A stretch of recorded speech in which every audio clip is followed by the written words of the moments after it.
Mimi naitwa Korumbale Babas na hizi ni updates za mahakamani kutokea Mahakama ya Afrika inayoshughulika na haki za binadamu pamoja na watu iliyopo jijini Arusha kwa siku ya leo. Taarifa ambayo tunaripoti inahusiana na uchaguzi wa rais mpya wa mahakama hii. Awali, mahakama hii rais wake alikuwa ni Jaji Imani Daudi Aboud kutokea Tanzania, ambaye alihudumu hapa kwa muda wa miaka minne kuanzia mwaka 2021 hadi mwaka 2025. Katika miaka hiyo minne, kwa taratibu za uchaguzi wao huwa kila baada ya miaka miwili uchaguzi unafanyika. Kwa hiyo mwaka 2023 uchaguzi ulivyofanyika, kama wa kumweka kwenye awamu ya pili, kwenye temu ya pili, alipata nafasi tena ya kuwa rais wa mahakama hii.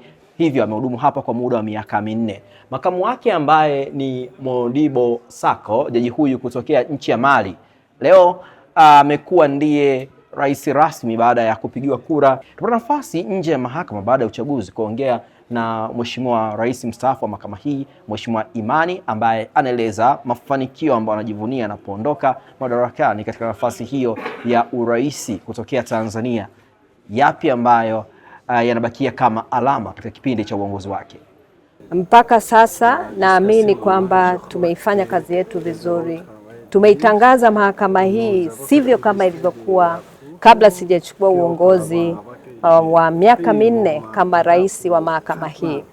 Namshukuru Mungu sana kwa sababu si kitu rahisi na kawaida kuwapata uongozi wa urais kwa miaka minne mfululizo. Kwa hiyo namshukuru Mungu kwa kupata nafasi hii. Lakini pia nawashukuru wenzangu, majaji wenzangu ambao ndio walinichagua nikatumikia kwa vipindi viwili. Tatu, nawashukuru wafanyakazi wote ambao wamenipa support nikaweza kutimiza malengo au kutimiza yale ambayo walikuwa wanategemea kutoka kwangu. Na pia napenda kuishukuru, mimi ni Mtanzania, ni raia wa Tanzania na jaji wa Tanzania. Nashukuru serikali ya Tanzania ambayo kwa uongozi ambao mimi toka napata urais kipindi cha kwanza na cha pili iko chini ya uongozi wa Mheshimiwa Samia Suluhu Hassan. Wametoa ushirikiano mkubwa kwa mahakama hii, na na imani kabisa pamoja na kwamba unaingia uongozi mwingine wataendelea kutoa support, ushirikiano ambao wamekuwa wakiutoa. Kwa hiyo mahakama imekuwa kwa misingi ya kwamba imekuwa katika kufahamika sio tu katika bara hili la Afrika, imefahamika mpaka nje ya Afrika kwa kiwango kikubwa mno.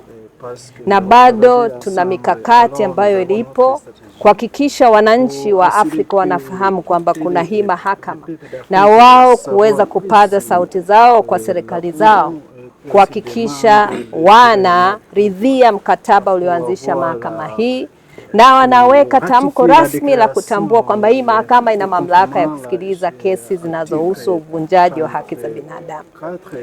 Kwa hiyo ni jambo moja nasema. Jambo jingine ni kuona kwamba nimefanya kazi vizuri, wafanyakazi, kuwaunganisha wafanyakazi kwa pamoja na kuongeza morali na ari ya kazi ambayo imesababisha na kuleta matukio makubwa kwa mahakama. Sio tu kwa kazi za kimahakama, kutoa hukumu na nini na mambo mengine kama ambavyo mmekuwa nyinyi wote vyombo vya habari mmekuwa tukiwashirikisha katika matukio mbalimbali.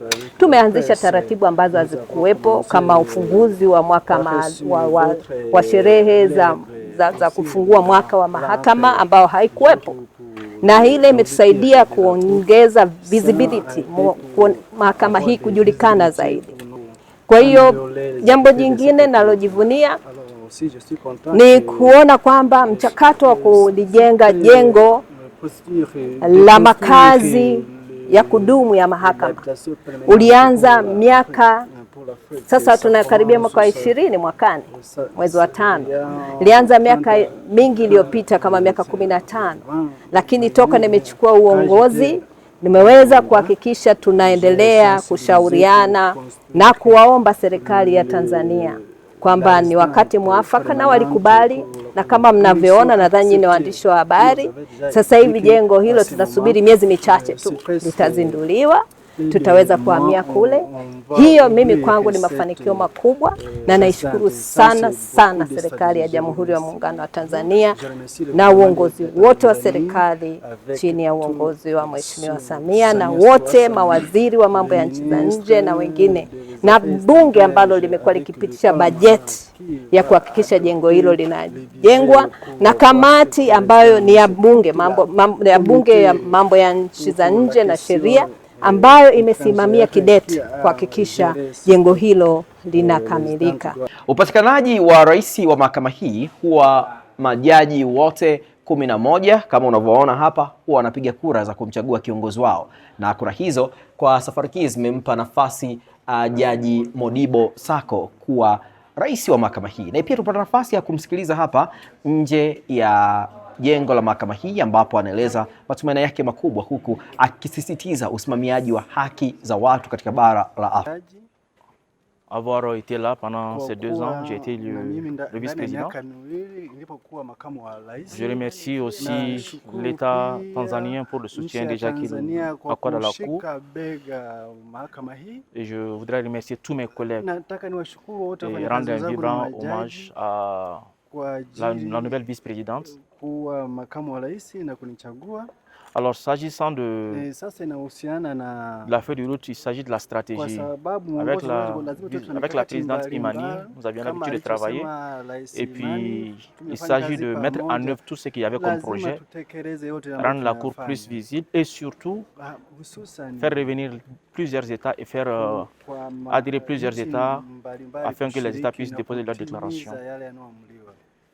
Weka komenti yako hapo chini kistorabu. Mimi ni mwandishi msomi naitwa Korumba Lebabas. Habari hii inatokea jijini Arusha, inahusiana na hoteli ya kimataifa ya Parrot Hotel. Hoteli hii ina hadhi ya nyota 4 ya ukweli iliyopo Kaloleni jijini Arusha. Jengo lake ni la ghorofa lenye floor 13, vyumba 116 vya kulala vyenye hadhi tofauti tofauti. Hapa kuna executive suite, junior suite, executive, standard bedroom, double deluxe na twin bedroom. Parrot Hotel ndani yake ina migahawa miwili. Mmoja ni maalum kwa ajili ya kupata kahawa za aina zote. Sehemu ya pili ni ya kupata chakula pekee. Hapa kuna bar maalum yenye swimming pool iliyopo floor ya 3. Kuna kumbi za mikutano kubwa 2 na kumbi ndogo ndogo kwa ajili ya vikao. Katika Afrika Mashariki, Parrot Hotel kwa sasa ni hoteli ya mfano kutokana na ubora wa huduma zake.